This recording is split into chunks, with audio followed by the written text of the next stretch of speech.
Salam sejahtera diucapkan kepada Profesor Madya, Dr. Muhammad Izam bin Haji Muhammad Hamzah dan rakan-rakan semua.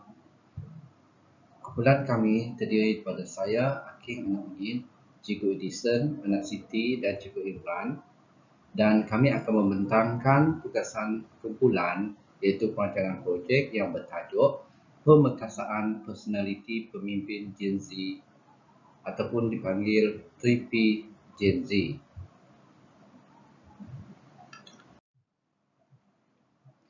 Kita lihat sinopsis program ini. Kalau kita perhatikan, iaitu generasi Gen Z merupakan generasi yang lahir di dalam dunia yang penuh cabaran seperti keganasan dan masalah persekitaran. Mereka juga dibesarkan dalam persekitaran yang menggunakan teknologi digital seperti internet dan jaringan media sosial serta gadget elektronik yang meluas. Menurut pandangan DIMOK 2019 telah menyatakan generasi Z mempunyai kurungan umur yang berbeza-beza.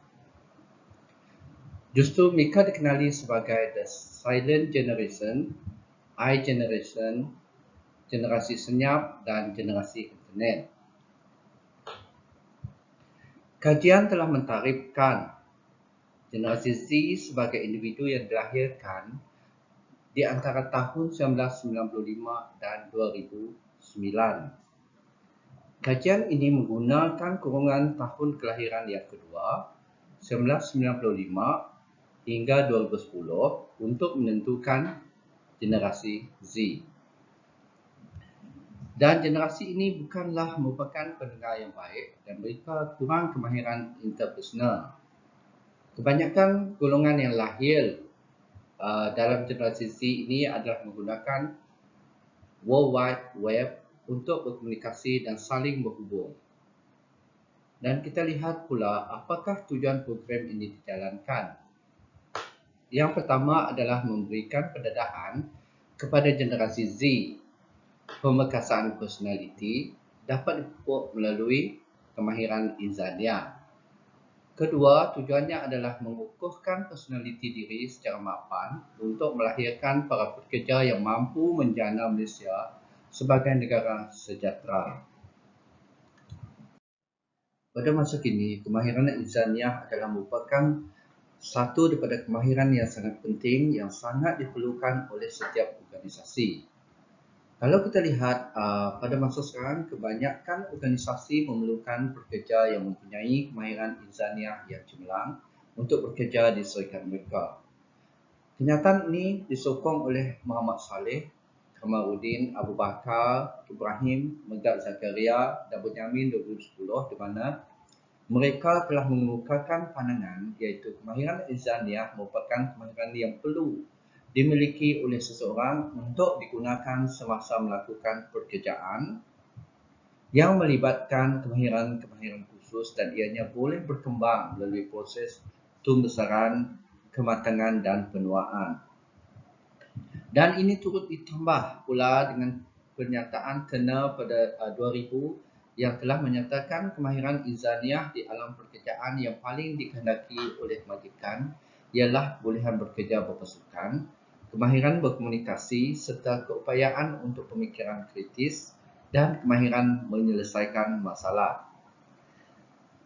Dan kalau kita lihat di dalam slide ini, di mana menurut kajian Guy Berger 2021, iaitu merupakan salah seorang ahli ekonomi utama di Lincoln, telah menaraikan 10 permintaan kemahiran insaniah yang amat diperlukan di dalam bidang pekerjaan.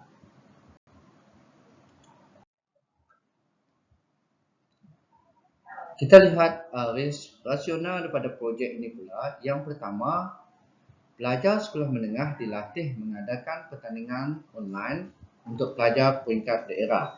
Maksudnya di sini pelajar sekolah menengah yang kita pilih adalah dari SMK Kapit nombor 2 dan telah menjalankan pertandingan di daerah Kapit. Yang kedua, sekumpulan pelajar terdiri daripada kelab inovasi sekolah telah diamanahkan untuk membuat pertandingan secara online.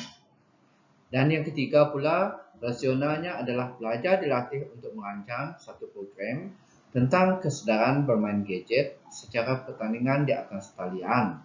Dan yang keempat pula adalah bagi melahirkan golongan pelajar yang boleh membuat perancangan dan membentuk kemahiran soft skill yang digunakan dalam bidang pekerjaan kelak. Dari segi visi dan misi program ini, kita masih mengekalkan visi dan misi KPM, iaitu pendidikan berkualiti, insan terdidik, negara sejahtera. Manakala daripada misi program ini pula adalah untuk melestarikan sistem pendidikan yang berkualiti untuk membangunkan potensi individu bagi memenuhi aspirasi negara. Dan matlamat program ini dijalankan ialah bagi menerapkan kemahiran insaniah bagi melahirkan pelajar yang kompeten berdasarkan kepercayaan dan kepatuhan kepada Tuhan. Dari segi objektif pula, program ini dilaksanakan adalah 4. Yang pertama ialah bagi mendedahkan kemahiran merancang kepada pelajar. Yang kedua, meningkatkan kemahiran berkolaborasi dalam satu pasukan dengan mengetepikan sikap mementingkan diri serta saling hormat menghormati. Objektif yang ketiga pula adalah bagi meningkatkan kemahiran komunikasi bagi mewujudkan persekitaran yang terbuka dan mesra di samping fokus kepada pekerjaan. Dan yang keempat adalah memberi pengalaman kepada pelajar untuk memimpin dalam mengelolakan program. Sebelum kita merancang program ini, maka kita membuat analisis SWOT keperluan projek bagi program ini. Dan setelah kita memikirkan apakah kekuatan, kelemahan, peluang dan ancaman apabila kita melaksanakan program ini, daripada keempat-empat ini maka kita telah menggabungkan strategi. Okay, yang pertama kita lihat iaitu strategi kekuatan gabung dengan peluang di mana kita dapat meningkatkan pencapaian akademik dengan kerjasama antara guru dan ibu bapa. Yang kedua pula, kita dapat meningkatkan penggunaan ICT semasa PDP dengan sokongan PIBG. Seterusnya, gabungan daripada kelemahan dan peluang pula, kita dapat menjayakan program melalui penglibatan dan insentif oleh PIBG. Dan yang kedua ialah memastikan murid menguasai kemahiran soft skill dengan kerjasama pemimpin sekolah. Seterusnya, kita lihat kekuatan dengan cabaran pula akan dapat memastikan program dijalankan dengan berkesan melalui perkongsian kemahiran dan pengalaman dalam kalangan guru. Dan di mana kelemahan dan cabaran pula kita dapat janakan strategi yang sesuai untuk meningkatkan kemahiran insaniah pelajar. Daripada analisis SWOT ni tadi, maka kita telah merangka satu plan strategik bagi program ini di mana kita telah membuat ataupun menyenaraikan 4 isu utama yang terdapat di dalam plan strategik tersebut. Yang pertama, isu yang kita kena pasti di sini ialah mendedahkan kemahiran merancang di kalangan pelajar.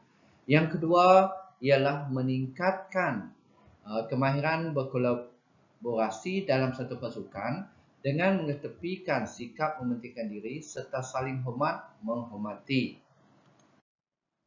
Dan yang ketiga pula, isu yang kita perkena pasti di situ ialah meningkatkan kemahiran komunikasi bagi mewujudkan persekitaran yang terbuka dan mesra di samping fokus terhadap pekerjaan. Dan isu yang terakhir yang kita kena pasti dalam pelaksanaan projek ini ialah memberi pengalaman kepada pelajar untuk memimpin dan mengelola projek. Plan strategik ini adalah merupakan satu plan strategik jangka panjang iaitu 5 tahun dan kita bermula daripada 2021 sehinggalah 2025. Setelah kita membuat plan strategik tadi, maka kita telah membuat plan taktikal pula. Okay, kalau kita lihat di sini, di mana berdasarkan plan taktikal yang kita buat, terdapat 3 program yang akan kita laksanakan di dalam projek ini. Yang pertama ialah webinar disiplin dalam bermain gadget. Jadi objektif program ini dijalankan adalah bagi meningkatkan kesedaran murid tentang kepentingan gadget. Tempoh pelaksanaan pula adalah 1 hari dan kita boleh dilihat di situ kos dan sumber. Okey. Dan yang kedua adalah kuis disiplin dalam bermain gadget. Objektif program ini dijalankan yang pertama ialah meningkatkan kesedaran murid tentang kepentingan gadget dan yang kedua adalah menguji kefahaman murid tentang kepentingan gadget. Dan seterusnya yang ketiga adalah pertandingan video kreatif. Dalam pertandingan video kreatif ini di mana murid dikehendaki menghasilkan sebuah video mengikut kreativiti mereka, iaitu berkenaan dengan inovasi. Jadi objektif ini adalah meningkatkan kemahiran murid dalam bermain gadget. Seterusnya kita pergi kepada plan operasi pula. Setelah kita membuat plan taktikal, maka kita wujudkan pula plan operasi. Okey, kita lihat plan operasi yang pertama iaitu berkenaan dengan webinar disiplin dalam bermain gadget. Objektif di sini adalah meningkatkan kesedaran murid tentang kepentingan gadget. Ini dilaksanakan dalam tempoh 1 hari. Dan kumpulan sasaran di sini adalah semua murid sekolah rendah di daerah Kapit. Khasnya kepada murid di bandar lah. Okey, seterusnya kepada guru yang terlibat ialah guru penyelaras kelab. Dan proses kerja pula kita lihat di sini. Kemudian kekangan daripada program ini dilaksanakan. Contohnya pelajar kurang kemahiran soft skill. Dan setelah kita melaksanakan program ini, maka pemantauan perlu dibuat oleh guru penyelaras dan juga pengetua. Dan apabila program ini tamat, penilaian dibuat kemudian penambahbaikan kepada program. Manakala bagi plan operasi yang kedua, sama juga di mana bermula daripada objektif, tempoh, kumpulan sasaran dan seterusnya sehinggalah kepada penambahbaikan setelah program itu tamat dilaksanakan.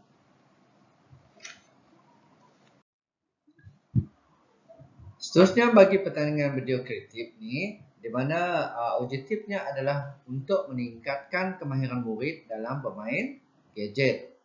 Maka tempoh pelaksanaan ini juga ialah 1 hari dan kumpulan sasaran masih sama. Begitu juga dengan guru yang terlibat, proses kerja. Kekangan di sini kalau kita lihat, murid kurang mahir menghasilkan video. Sebab kita tahu murid sekolah rendah ni, kebanyakan mereka belum lagi mencapai tahap yang dikehendaki. Tidak seperti murid sekolah menengah. Melalui program ini, teori yang kita aplikasikan adalah teori tingkah laku. Dalam teori tingkah laku ini menyatakan di mana kepercayaan bahawa pemimpin besar dibuat tidak dilahirkan. Ini amat sesuai dengan pendapat Nelo 1999 di mana beliau telah menyatakan bahawa minat terhadap tingkah laku pemimpin telah dirangsang oleh perbandingan sistematik gaya kepimpinan autokratik dan demokratik. Dalam teori tingkah laku ini di mana orang dapat belajar menjadi pemimpin melalui pengajaran dan pemerhatian. Jadi justru itu pelajar juga dapat membina pengetahuan sendiri untuk menjana idea dengan berdasarkan pengetahuan sedia ada. Kesesuaian teori ini kepada pelajar dapat diberi peluang untuk meneroka sepuas-puasnya dan mendapatkan jawapan serta kesimpulan mereka sendiri. Jadi melalui program ini tadi, maka kita meminta agar pelajar sendiri yang akan melaksanakan. Walaupun kita lihat program ini adalah ada pemantauan daripada guru, tetapi pelaksanaan sebenarnya adalah di kalangan pelajar itu sendiri. Seterusnya, model perancangan yang diaplikasikan pula adalah kita menggunakan model 8 langkah kota. Dalam model 8 langkah kota ini adalah mengandungi 3 fasa yang utama. Langkah yang pertama ialah mencipta keperluan. Kedua, membentuk pakatan yang kuat.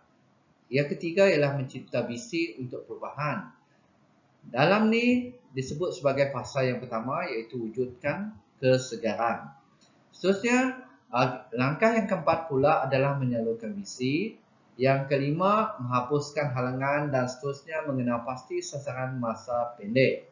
Ini adalah merupakan fasa yang kedua, iaitu membentuk pakatan yang kuat.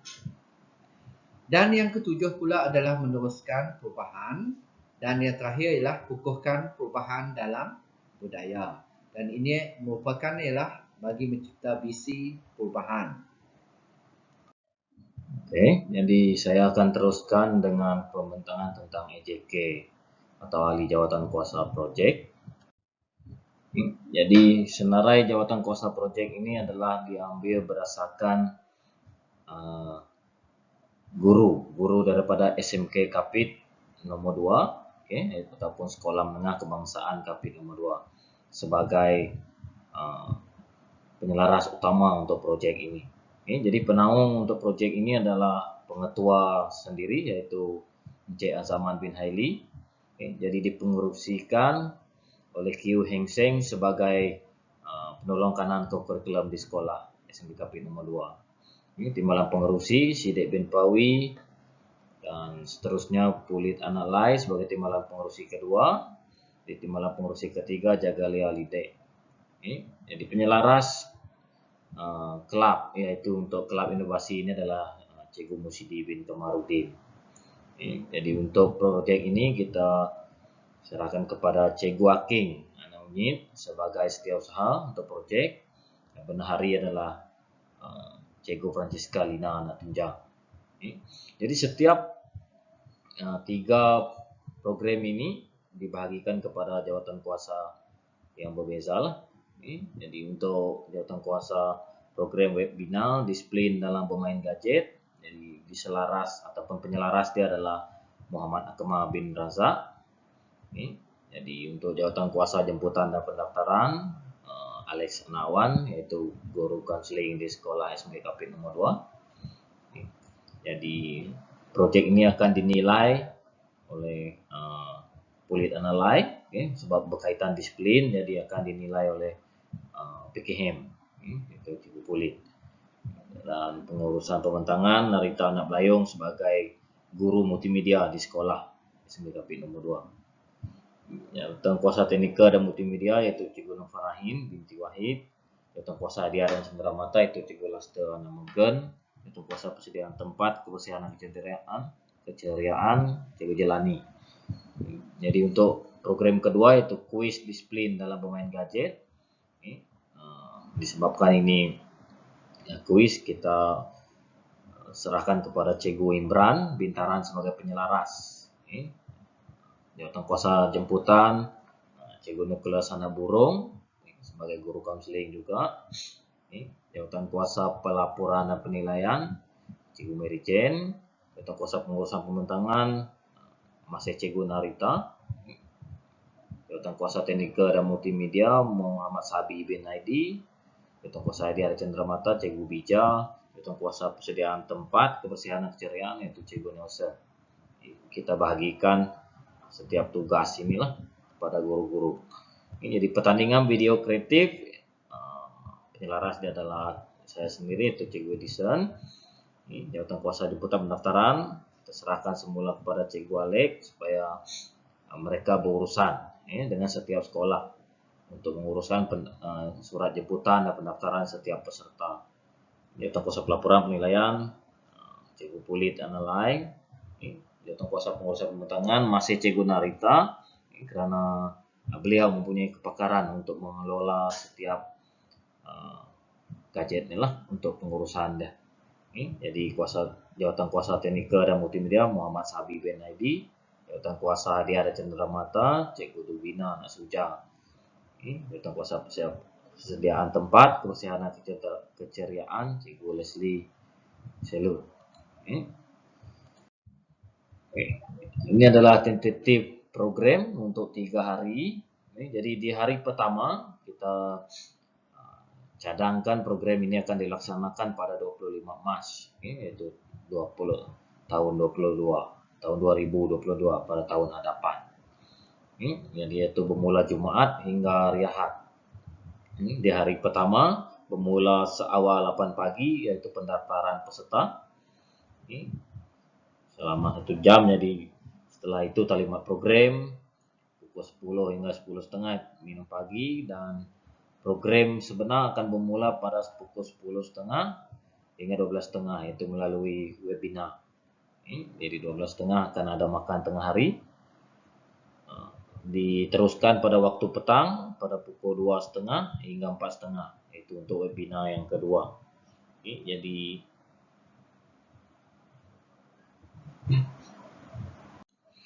Jadi untuk hari kedua, yaitu 26 Mac pada hari Sabtu, kita masih teruskan dengan pendaftaran disebabkan program untuk Sabtu ini adalah program yang berbeza, yaitu kuis. Kuis ini akan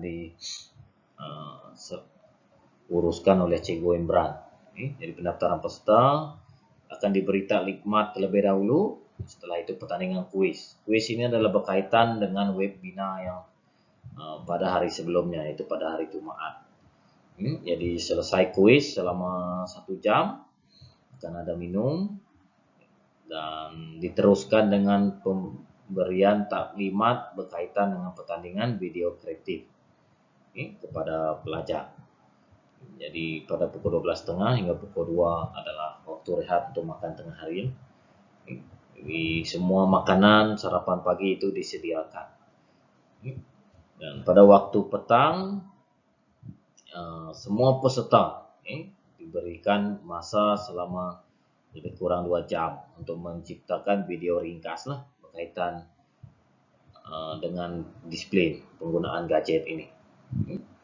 Dan pada hari ketiga, yaitu 27 Mac 2021 hari Ahad, sebab kita di Sarawak ini masih diperbolehkan pada hari Ahad. Aktiviti yaitu pembentangan. Pelajar-pelajar tersebut akan membentangkan video kreatif mereka. Jadi selama 2 jam dan rehat selama 30 menit. Diteruskan semula dengan pembentangan video kreatif yang kedua. Jadi pada waktu petangnya itu adalah atur cara untuk majelis penutupan program, penyampaian CJ semua dan sebagainya . Ini adalah cadangan untuk tentatif program ini. Ini ada catatan. Jadi bermula dengan bulan Oktober, kita mengenal pasti projek.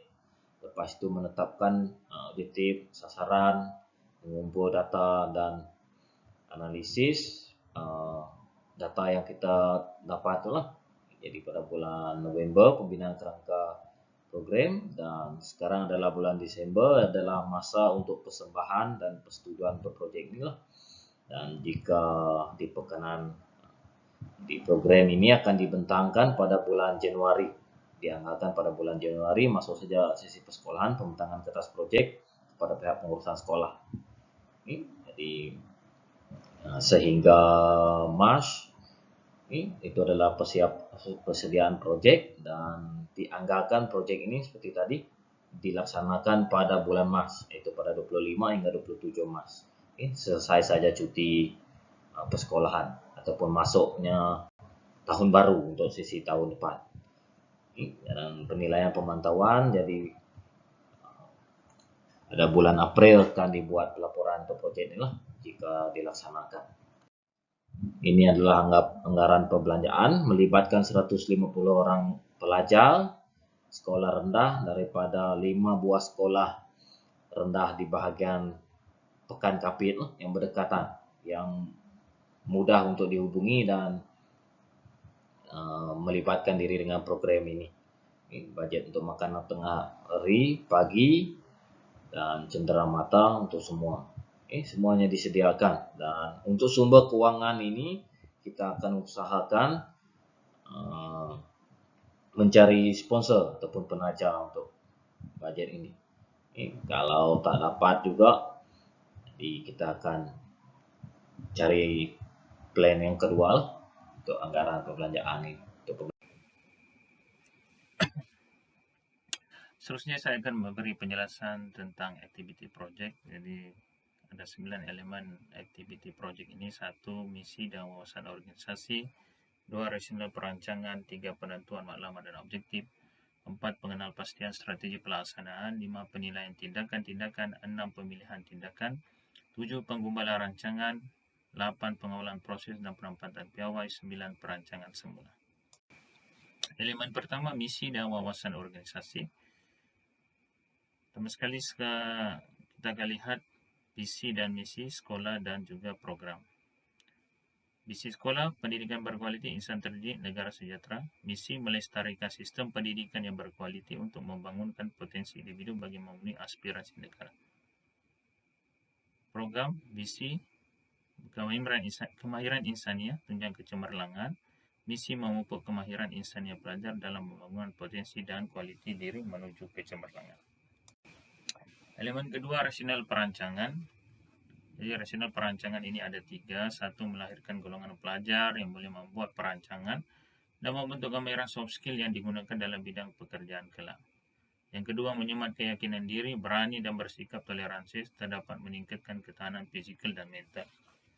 Yang ketiga, pelajar boleh berkolaboratif dalam mengendalikan sesuatu program. Elemen ketiga adalah penentuan matlamat dan objektif. Jadi matlamat di sini ada 3, objektif ada 2. Objektif yang pertama, menerapkan kemahiran insaniah soft skill. Kedua, meningkatkan kemahiran berkolaborasi dalam satu pasukan. 3. Meningkatkan kemahiran komunikasi, memberi pengalaman kepada pelajar untuk memimpin dan mengelola program. Kalau objektif, 1. Mengaplikasi kemahiran insaniah yang dapat membina keyakinan diri dan percaya kepada kebolehan diri. Yang kedua, meningkatkan keyakinan berkomunikasi dan berani berada di hadapan khalayak ramai. Keempat, pengenalpastian strategi pelaksanaan. Di dalam elemen pengenalpastian strategi pelaksanaan ini kita ada 6. 1. Pertama sekali, guru akan mengumpulkan kertas kerja kepada pengetua. Yang kedua, pelajar dan guru akan mencari idea pelaksanaan yang mana ide ini bersesuaian dengan kemahiran pelajar. Yang kedua, pelajar membuat perancangan seperti termasuklah categan menjadi penyelaras program, jadi pengerusi setiausaha dan sebagainya. Yang keempat, pelajar akan membuat borang pendaftaran, mengeluarkan iklan, mencari penajah, hadiah, serta belajar menghasilkan sijil untuk peserta. Yang kelima, dalam strategi pelaksanaan ini adalah memilih juri atau hakim di kalangan guru sekolah. Dan yang keenam, membuat penilaian keberkesanan program melalui penglibatan dan penyertaan pelajar dalam program. Seterusnya, elemen kelima, penilaian tindakan-tindakan. Jadi ada satu tindakan ataupun program yang pernah dilaksanakan sebelum ini yang kita boleh nilai dan bandingkan dengan apa yang kita akan laksanakan pada program akan datang, yaitu program kursus kepimpinan pengawas dan ketua kelas. Yang mana program ini kalau dilihat dari segi kebaikannya, dia dilaksanakan di rumah masing-masing secara atas talian sahaja. Masa 8 pagi hingga 12 tengah hari, dijalankan oleh guru kaunselor. Aktiviti dijalankan pada hari Sabtu dan tiada bayar iuran penyertaan. Manakala keburukan atau kelemahannya, program hanya berbentuk ceramah, menyebabkan murid bosan dengan suasana PDPR. Dan yang ketiga, program ini hanya terhad kepada pelajar yang berjabatan pengawas dan ketua kelas sahaja. Elemen keenam adalah pemilihan tindakan. Dalam pemilihan tindakan ini kita ada 3 tindakan yang kita pilih. 1 adalah bermesyuarat dengan semua AJK untuk mengenal pasti dan tentukan aktiviti semasa program. Yang kedua, menyebarkan maklumat program kepada guru, peserta dan ibu bapa melalui pelbagai cara, termasuklah melalui media sosial seperti WhatsApp, Telegram dan sebagainya. Yang ketiga adalah mengedarkan surat kebenaran ibu bapa, kemudian meminta ibu bapa menyerahkan kembali surat kebenaran itu setelah ditandatangani. Tujuannya adalah untuk disimpan dalam file dan juga bertujuan bagi membuat persediaan awal seandainya berlaku sebarang kecemasan. Elemen yang ketujuh adalah penggubalan rancangan. Jadi penggubalan rancangan yang akan dalam program ini ada 5. 1. Membuat agihan kerja di kalangan EJK dan juga pelajar bagi tujuan pengagihan kerja. Yang kedua, membuat kertas cadangan. Biasanya ini akan dilakukan oleh penyelaras dan SU untuk dikemukakan kepada penasihat untuk mendapat kelulusan. Yang ketiga adalah menyediakan tentatif dan carta GAN bagi panduan pelaksanaan program. Yang keempat, menetapkan aktiviti yang akan dilaksanakan, seterusnya membuat persediaan untuk jalankan aktiviti tersebut. Dan kelima ialah menjagakan implikasi dan kesan yang akan diperoleh daripada pelaksanaan program. Yang ke-8, elemen ke-8 iaitu pengawalan proses dan penempatan piawai. Mula-mula sekali, ataupun yang pertama, EJK peserta Urustia akan dimaklumkan tugas masing-masing. Yang kedua, bahan-bahan dan alatan untuk setiap aktiviti akan disediakan oleh EJK. Yang ketiga, taklimat kepada peserta program akan diberikan sama ada oleh penyelaras ataupun EJK. Yang keempat, mendapat nasihat, nasihat daripada guru ICT ataupun juruteknik komputer sekolah disebabkan program ini ada kaitan dengan komputer. Dan yang kelima, memberikan borang maklum balas kepada pelajar setiap kali selesai sesi aktiviti.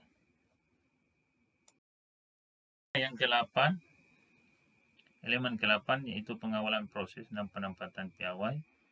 Mula-mula sekali, ataupun yang pertama, EJK peserta Urustia akan dimaklumkan tugas masing-masing. Yang kedua, bahan-bahan dan alatan untuk setiap aktiviti akan disediakan oleh EJK. Yang ketiga, taklimat kepada peserta program akan diberikan sama ada oleh penyelaras ataupun EJK. Yang keempat, mendapat nasihat daripada guru ICT ataupun juruteknik komputer sekolah disebabkan program ini ada kaitan dengan komputer. Dan yang kelima, memberikan borang maklum balas kepada pelajar setiap kali selesai sesi aktiviti. Baik, kemudian kita pergi kepada proses pelaksanaan program. Jadi dalam proses pelaksanaan program ini dia ada 6. 1. Menentukan masalah dan keperluan. 2. Mengenal pasti objektif program. 3. Menjalani program penyelesaian. 4. Memilih reka bentuk program. 5. Melaksanakan reka bentuk program. 6. Menilai program.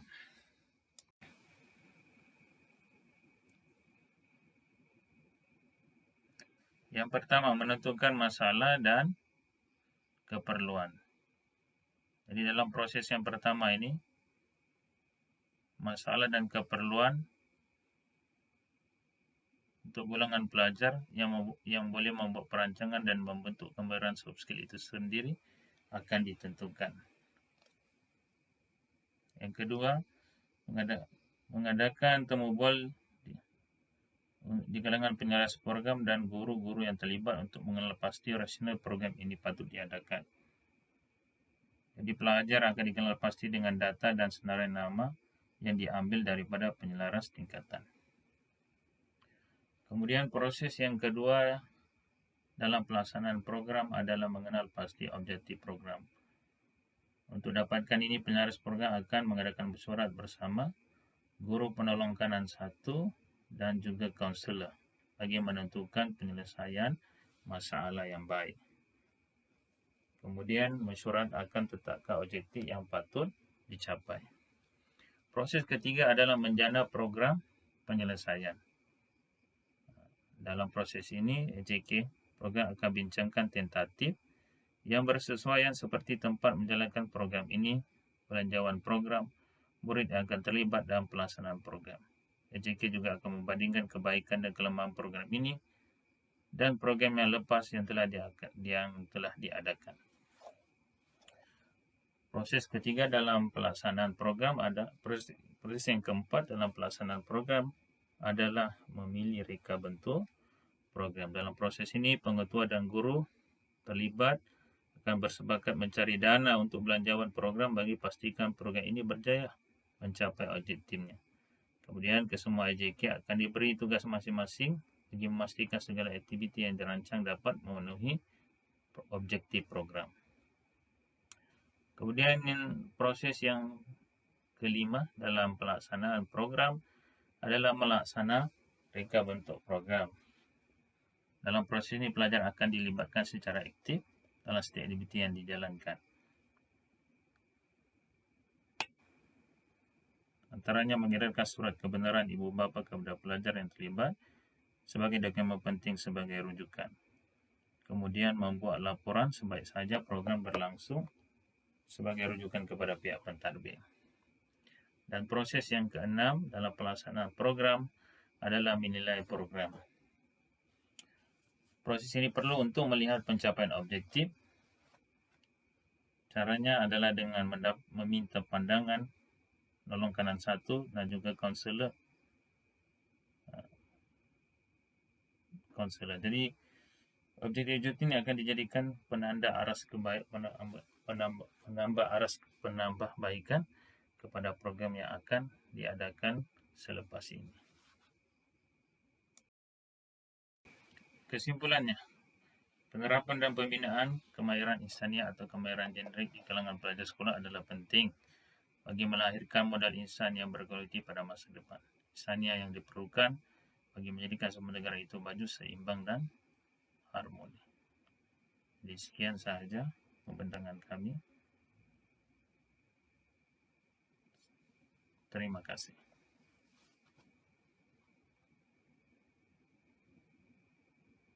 Slide 1, 27 detik. Slide 2, 3 detik ya. Slide 3 detik.